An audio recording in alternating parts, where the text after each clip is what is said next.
തുടർച്ചയായിട്ടുള്ള 12ാം ദിവസം കേരള ബോക്സ് ഓഫീസിൽ മികച്ച കളക്ഷൻ സ്വന്തമാക്കി മമ്മൂട്ടി ചിത്രം കളങ്കാവൽ. ഹലോ ഫ്രണ്ട്സ്, എല്ലാവർക്കും മൂവി ടോക്സ് ആൻഡ് റിവ്യൂവിന്റെ പുതിയൊരു വീഡിയോ ഇട്ട് സ്വാഗതം. അപ്പോൾ ഇന്നത്തെ വീഡിയോ ഫോട്ടോ നമ്മൾ പങ്കുവെക്കാൻ പോകുന്ന കളങ്കാവൽ എന്ന് പറയുന്ന ഏറ്റവും പുതിയ മലയാള സിനിമയുടെ 12ാം ദിവസമായിട്ടുള്ള ഇന്നലത്തെ കേരള വേൾഡ് വൈഡ് കളക്ഷൻ റിപ്പോർട്ടാണ്. വീഡിയോ ആദ്യമായിട്ട് കാണുന്ന സുഹൃത്തുക്കാണെങ്കിൽ ഏറ്റവും ലേറ്റസ്റ്റ് ആയിട്ടുള്ള സിനിമാ വിശേഷങ്ങളും ബോക്സ് ഓഫീസ് കളക്ഷൻ റിപ്പോർട്ടുകളും അറിയാൻ വേണ്ടി ഇപ്പോൾ തന്നെ ചാനൽ സബ്സ്ക്രൈബ് ചെയ്ത് നോക്കുക.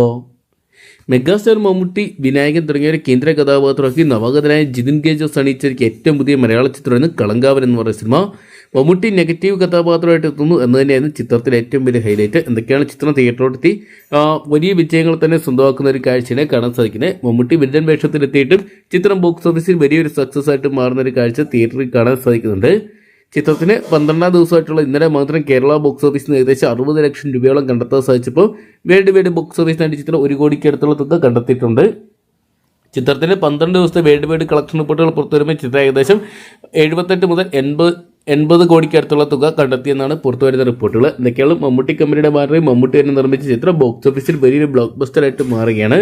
എങ്കിലും ചിത്രത്തിന് 100 കോടി നേടാൻ സാധിക്കുന്നില്ലെന്നാണ് പുറത്തുവരുന്ന റിപ്പോർട്ടുകൾ. എന്തൊക്കെയാണ് ഈ ആഴ്ച ദിലീപ് ചിത്രം ബൊബ്ബ കൂടി വരുന്നതോടുകൂടി തന്നെ കളങ്കാവൽ എന്ന് പറയുന്ന സിനിമയ്ക്ക് എത്രത്തോളം വലിയ തിയേറ്ററുകൾ ഹോൾഡ് ചെയ്യാനും കളക്ഷൻ സ്വന്തമാക്കാൻ സാധിക്കുന്നതും കണ്ടു തന്നെ അറിയണം.